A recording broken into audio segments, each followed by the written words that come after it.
পুলিশে দেবো, কথাটা যেন মাথায় থাকে। আর তোকে তো আজকের পর থেকে ঘর থেকেই বেরোতে দেবো না। চল আমার সাথে, চল বাড়ি চল চল।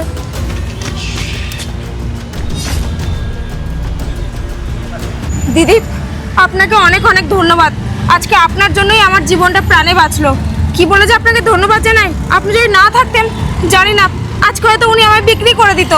আরে না না, তোমার চিন্তা করার কিছুই নেই, বললাম না আমি তো আছি। আর তুমি আমার ছোট বোনের মতন হও, আর তোমার দিদি হয়ে এটুকু তো করতেই পারি। আর একটা কথা, আজকালকার যুগে না কাউকে হুট করে বিশ্বাস করবে না, বিশেষ করে ছেলেদের। ওদের মাথায় কি চলে না সেটা আমরা কেউ বলতে পারবো না। ওরা মেয়ে নিয়ে পাচার করবে কি বিক্রি করে দেবে সেটা আমরা কি করে জানবো? তাই বলছি, বিশ্বাস করার আগে না 10 বার ভেবে নেবে।